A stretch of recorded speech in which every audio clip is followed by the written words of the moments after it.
25 de agosto. Traga-me um jumentinho. Zacarias, capítulo 9, versos 9 em diante. Alegra-te muito, ó filha de Sião, exulta, ó filha de Jerusalém. Eis aí te vem o teu rei, justo e salvador, humilde, montado em jumento, num jumentinho cria de jumenta.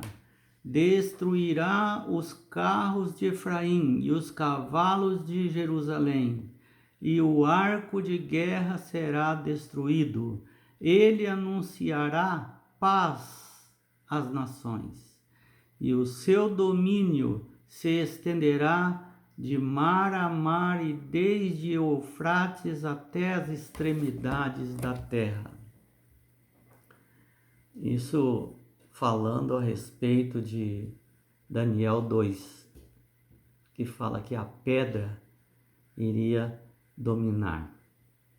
Mas existiu nessa profecia, é uma profecia muito resumida, e ela abrange várias etapas.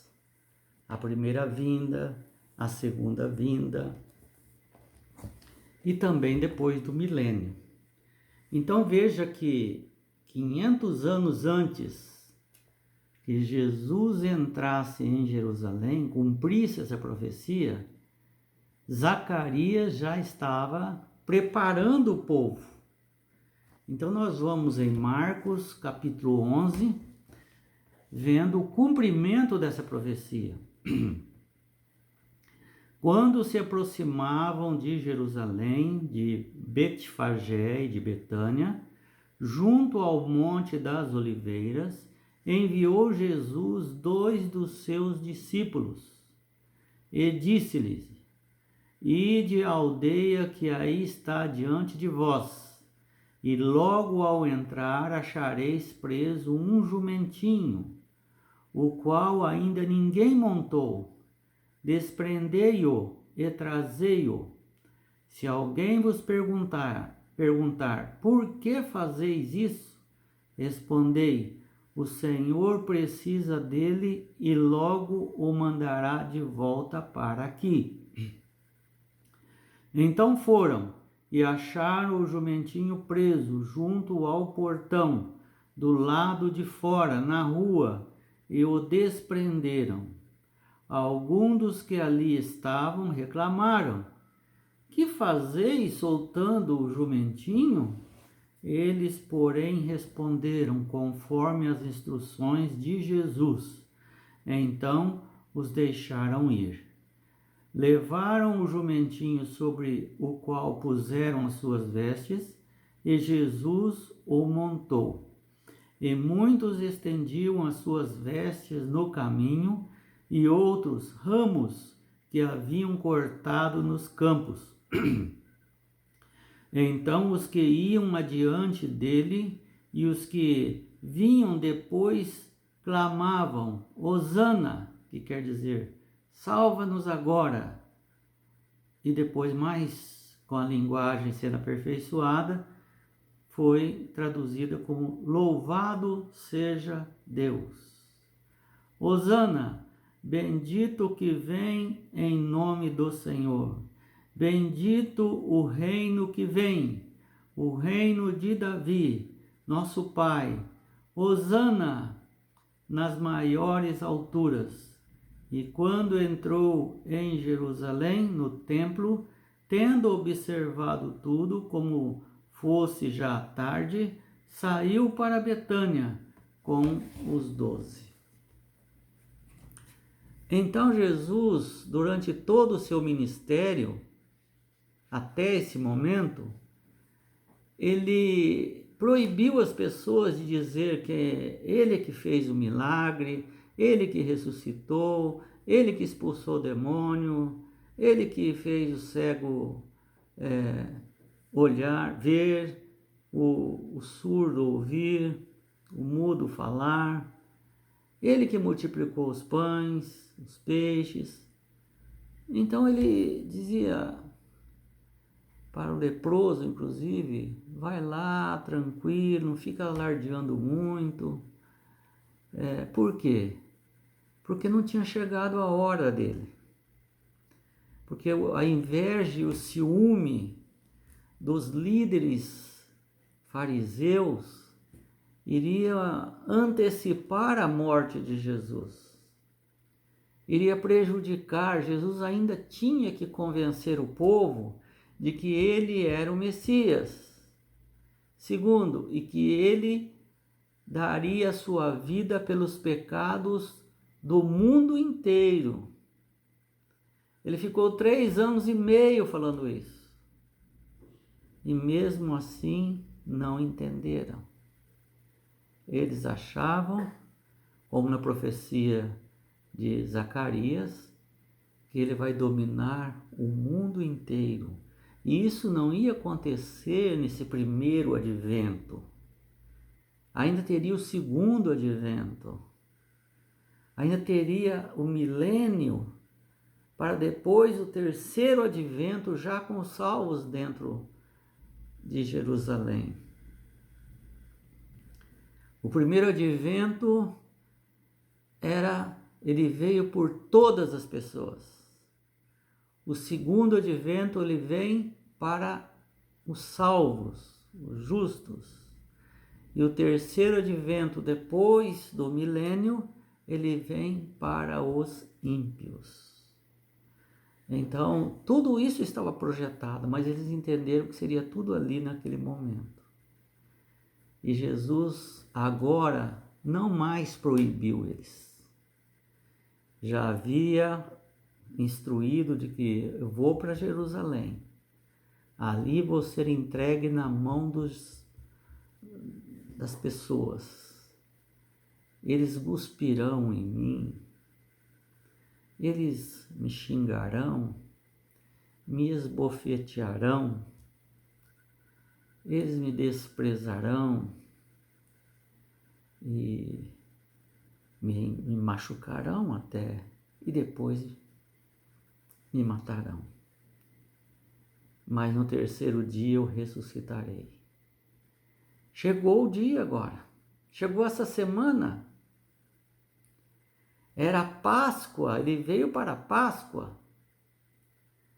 E a Páscoa representava aquele cordeirinho que morria ali no Egito, que o sangue era passado nas portas e que o anjo da misericórdia vinha para proteger aqueles que são de Jesus, estão com o sangue de Jesus nas portas, e dar a consequência para aqueles que não criam no Messias.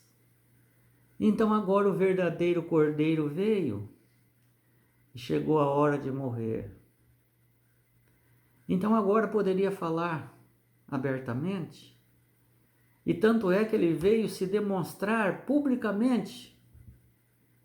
Os reis normalmente entravam na sua posse montado em um animal, normalmente um jumento. E ali toda a cerimônia se desenvolvia. Então ele entrou como rei. Agora sim, não o rei de Roma, não o rei dos judeus, dos israelitas, não. É o rei que vem dar a sua vida para salvar toda a humanidade. Para que aquela pedra de Daniel 2 derrube todos os reinos e cresça e fique do tamanho do planeta. Então ele entrou e a população vibrou muito. Enquanto ele esperava o jumentinho, provavelmente ele disse que ia entrar ali, cortaram ramos, muitos ramos das árvores.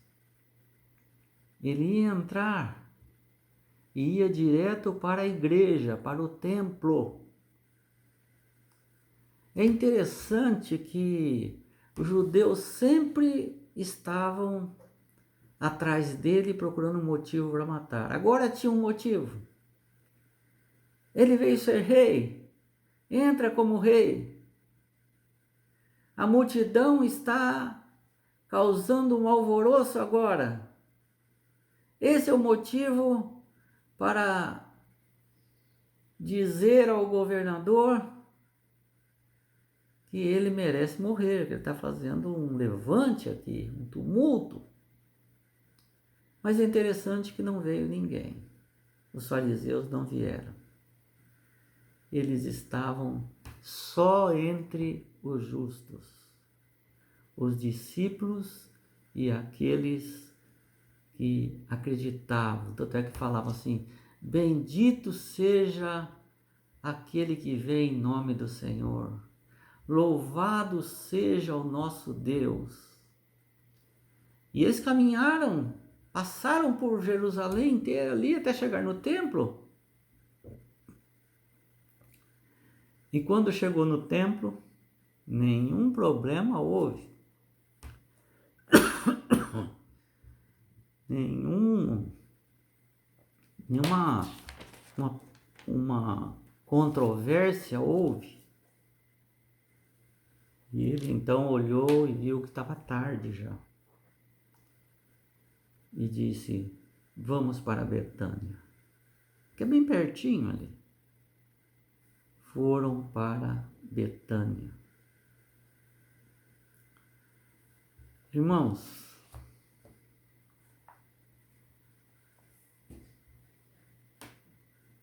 ali Jesus terminou com a sua saída silenciosa, mas no dia seguinte seria muito diferente. Todo aquele silêncio, aquela calma, aquele louvor se transformaria.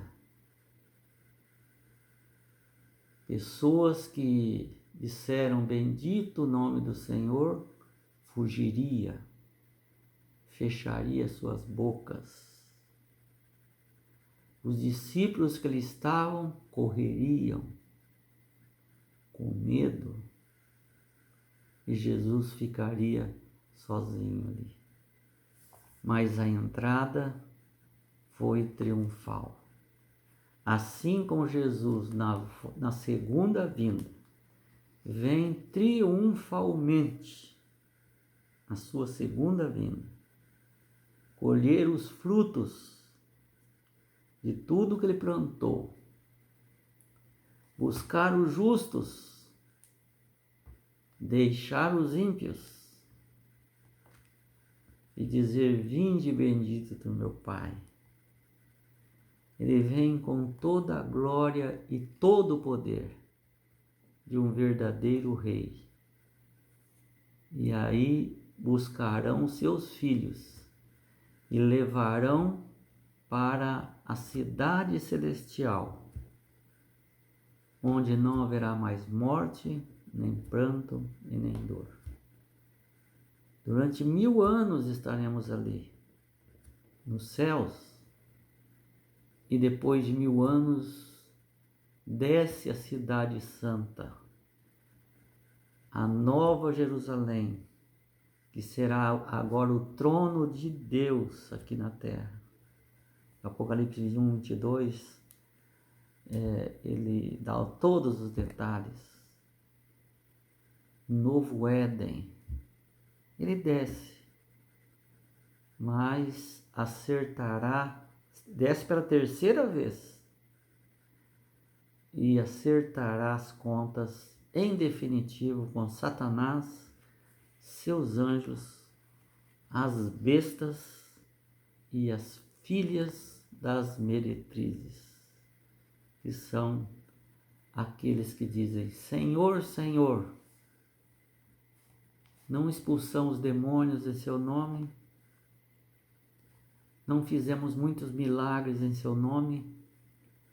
E Jesus vai dizer: afasta de mim, não vos conheço. Essa é a primeira entrada triunfal. Prepare-se para a segunda entrada triunfal. Logo, logo, Jesus voltará.